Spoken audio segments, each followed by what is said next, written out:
Hey everybody, welcome back. This is Mr. Errett, and I do a lot of headphone reviews. So, got a controversial headphone for you today, and that is the Gold Planar GL2000. This headphone came out 2 or 3 months ago at this point, and there was quite a bit of hype around this headphone when it came out. And, for some people, it was the best headphone that, anybody had ever heard. And then other people thought it was lousy and not worth the money. So I guess I kind of got on the hype train with it and wanted to try it out myself. Although I waited until I could pick one up on the used market for a good price, which, maybe isn't such a bad idea when the hype train rolls around. Just kind of let the dust settle a little bit.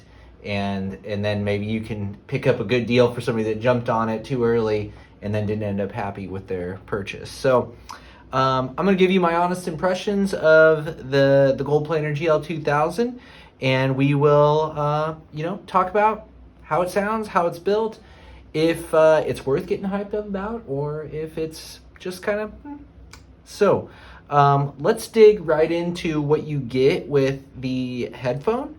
And, the first thing to note here really is you've probably already seen it by now if you've been looking at any reviews or anything, but it does come with one of these big, giant, hard cases. These seem kind of over the top to me, honestly, personally, but I kind of appreciate it, though, that it comes in this big, heavy-duty case.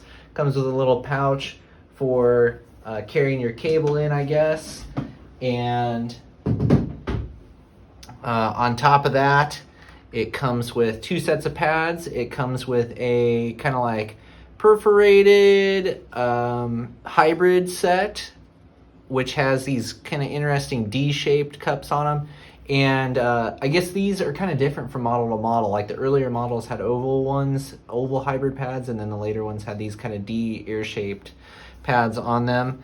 And then it also comes with just like leatherette pads. I don't know if it's real leather or not. They're nice pads though. I mean, they're comfy and they're big, nice big oval shaped pads. These headphones are quite large. So, you look at what they look like on my head. My wife burst out laughing when she saw me with them on the first time. So that's kind of where they stand size-wise, is they are big. They are very large headphones. So let's talk about the cable here. It is about a 5-6 foot cable. It terminates in 4.4 Pentagon adapter. I have really come around to liking this style of headphone connector, which I didn't previously. But at the same time, I find it rather inconvenient because not a lot of amps have this connection yet. So it does kind of force you to maybe have various adapters. So I've got right here a little 4.4 to 3.5 adapter, which then I have to put like a 1/4 inch plug on if I'm going to run it single-ended. Or I've got kind of this big kind of unruly fabric 4.4 to XLR balanced adapter that I've used with this, so I could use it with the headphone amps that I have around, which are the Audeze Deckard and the Cavalli Tube Hybrid and the Cord Mojo. So the cable, it's got 3.5 mono plugs that plug, just straight into the bottom here, the headphone, like so. That's really nice because it's easy to get an aftermarket cable. If you don't like this one, that'd be no problem there. The cable is, it's decent. It's kind of a stiff plasticky material, which is initially kind of off-putting, but it is a tangle-free cable, so that's good. So really, all in all, the cable's pretty decent, I would say. Like, not bad. I do find it kind of frustrating that they don't include any alternatives or adapters or anything in the box with it, because for like $650 new, which is what these things are retailing for, I feel like, they kind of deserve to have something like that with them. So my impressions of the build are that it's pretty good. Like, I would say it's better than like the 660S. I would say it's above that, but I would say it's a step below something like the LCD or the Elex. So that's saying it's pretty good, right? It's not maybe top tier build, but it's nice. It feels nice. The swivels on the cups are nice and smooth. The adjustments on the headband are nice. It feels very sturdy. All the materials feel pretty good. I really like, the presentation of the gold bars here with like kind of an intricate little pattern in there. I'll try to like kind of catch it in the light here for you. So I really like the fit and finish and presentation of this headphone. I haven't had any issues with it as far as like quality of everything. The one issue I did have, and you see that I've got some Dakoni nuggets on here, is this is a rather large headphone, and before I added the Dakoni nuggets, it just barely fit my head. Now, I do have rather like kind of a smaller head when it comes to that, so that's just something to keep in mind with this. I think with the Dakoni nuggets, I find it perfectly comfortable though. So really, it was kind of a non-issue. And the Dakoni nuggets actually honestly feel about exactly the same as the leatherette pads here that are on this. So yeah, all in all, build's pretty good, packaging's pretty good, cable's pretty good. In general, it's pretty good. And when it comes to the sound it produces, that's really what I would say too, is it's pretty good. So let me kind of go into some of the details of what I like about this headphone, and let me tell you some of maybe like what some of the drawbacks are to it when compared to like other options. So when it comes to sound, honestly, I was a little surprised, when I heard these, just because there were people saying so many different things about this headphone. But like, it really wasn't what I expected. People were saying, oh, it sounds big, it sounds huge, like powerful, blah. I think it actually sounds like pretty mild, to be perfectly honest with you. Not in a bad way, in a good way. Like, I thought the tonality was really fairly similar to the 660S, honestly, on hand. I just thought that it was presented a little bit differently. So whereas the 660 is a very intimate, close-in vocal experience, right? The GL2000 kind of keeps that natural tonality, but it definitely doesn't put the vocals forward. So it presents everything in a more linear fashion, and it has like a really unique kind of delicate sound to it, where especially for things that are on the wider end of the tracks, like, and it does have a wide soundstage, they just kind of like fade into the distance. And that's not something that I hear on most headphones. So I really did kind of like the way that this headphone presents space anyway. And I thought that it really has a lot of great micro details. There's not a lot of like macro dynamic, like slam and excitement with the GL2000, I wouldn't say, but it does micro details fairly well, as long as the track isn't too terribly complicated.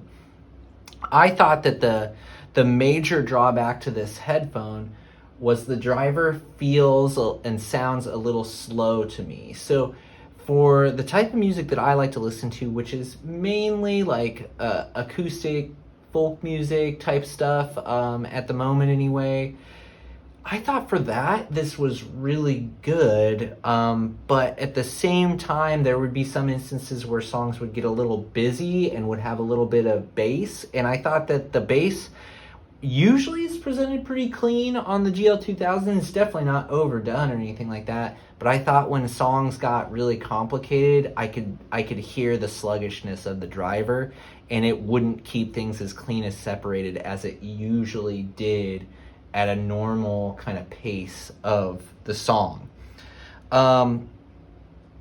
To me, it usually had a really, really super clean, finely separated sound to it. But like I said, in some busy parts of songs, things would get muddy and mixed up, I felt. I did feel like the 660 was more of a natural like presentation, but the GL2000 was cleaner for the most part.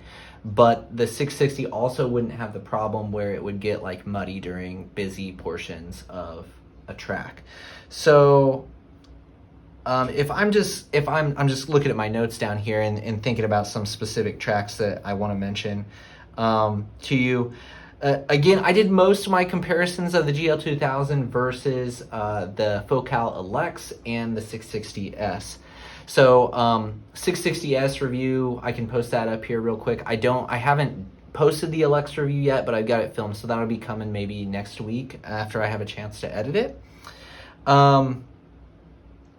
So for the GL2000 versus the Alex, I thought the Alex had more dynamic, more punch. I thought it was just a more intense headphone in general. And I actually think I prefer the GL2000 over the Alex, but I think all in all, the Alex probably is a more technically superior headphone, and definitely on the more exciting side of things. So if you want like an exciting, sound, the Alex is a great choice, and it has great bass, great detail. It's an all around, it's a great headphone. So for example, What a Beautiful Day by the Levelers. The bass was much cleaner and tighter on the Alex is what I noted. And I thought that the GL2000 kind of fell apart like at the busier portion of that song. I put that it's bloated, it's slower than the Alex.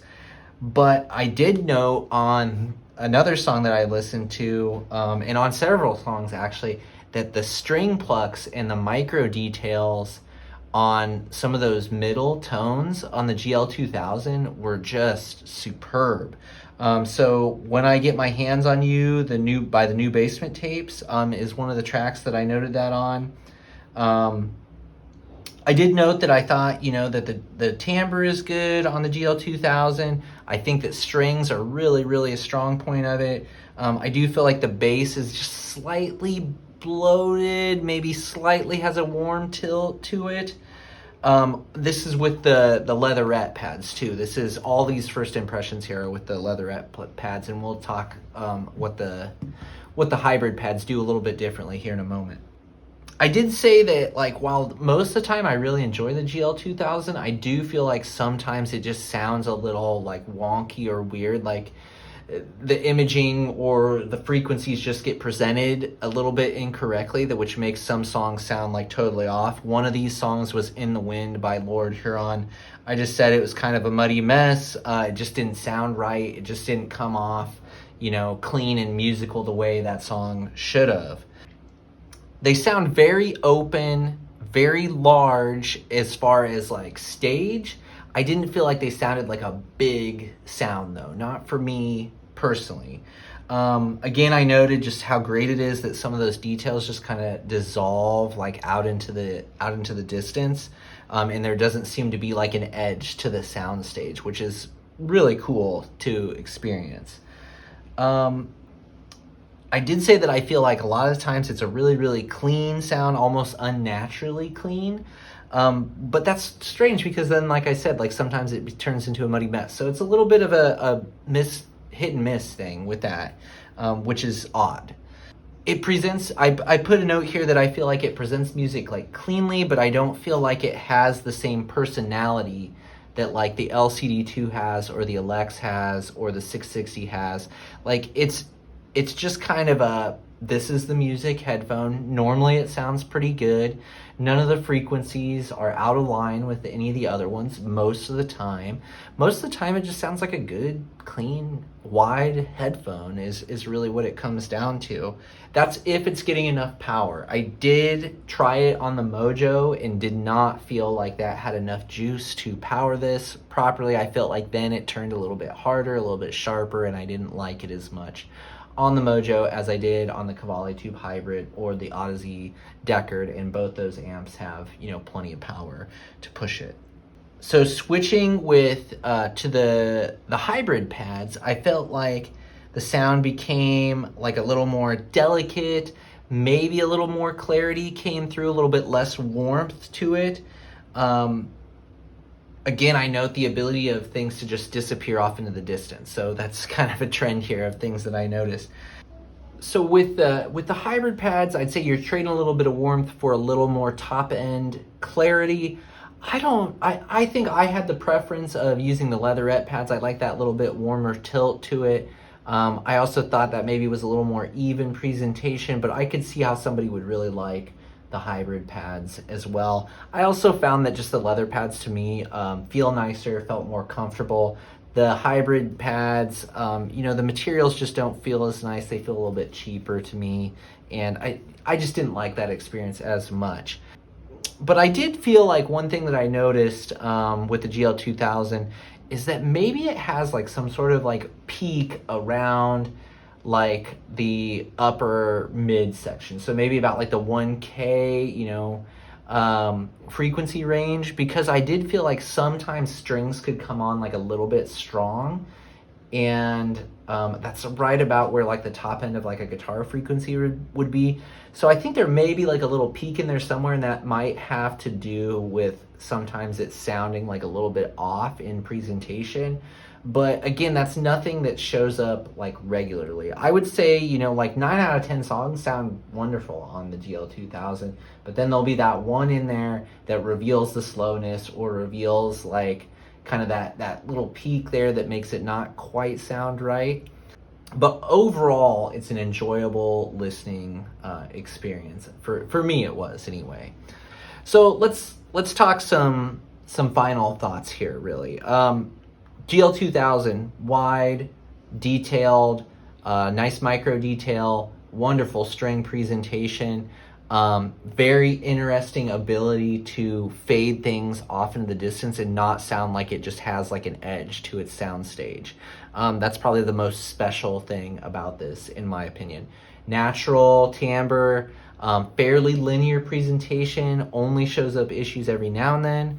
All the frequencies are fairly well controlled, fairly detailed, but when you get into really busy songs, things can kind of devolve into a little bit of a muddy mess. They do want power, but in general, they sound really good. Now, when it comes to value, I think, excuse me, when it comes to value, I think this is where maybe we're going to run into like a little bit of an issue for me, because at $650, I think these are a hard sell at $650. I think there are lots of headphones around that $500 mark or even a little bit below on the used market that do a lot of things really, really well and maybe are more consistent than the GL2000. The GL2000, however, is special in kind of how it does the soundstage and some of those micro details on the string plucks. I feel like if you could get one for around $400, which they are selling at that price on the used market, I've seen even some go a little bit less than that, then I think you're talking about getting a reasonably good value for the dollar here. At $650, I don't think I'd touch it for that price. Well, I didn't touch it for that price, but so again, it's a matter of like, what are you looking for in a headphone? Do you want a wide headphone that presents music cleanly, that has some really nice micro details in it? Maybe the GL2000's for you. Do you want more slam, more impact, more excitement, more character? Then maybe something like the Alex or the LCD2 would be for you. Do you want something that's super consistent and very natural? Then maybe the 660 is for you. And maybe you don't care about like having top tier build quality as much. So I could see this having a place in a lot of people's collections. I don't think it makes the cut for me, but that's not to say that it's a bad headphone, because I don't think that at all. But I also don't think it's like the greatest headphone in the world either. So the hype train maybe just needs to slow down a little bit, and I think give it a chance if you're interested in it, but come in with realistic expectations as to what you're going to get, okay? If you come in thinking you're getting the greatest headphone in the world with this, I think you're going to leave disappointed, and maybe that's where some people got like outraged, about this headphone. I don't think it's honestly a headphone that I got really excited about in either direction. I wasn't like, oh, this is the greatest thing ever, and I also wasn't like, this is trash. I think it's a middle ground headphone that should be priced $300 to $400. That would be my thoughts on it. I hope if you're considering the GL2000, hopefully this helped you. If you have any questions or anything like that, feel free to drop them in the comments below. And if you're interested in more headphone amp stacks, reviews, stuff like that, consider subscribing to the channel. We will have more of those coming in the very near future. So thanks for watching, and I will catch you in the next one.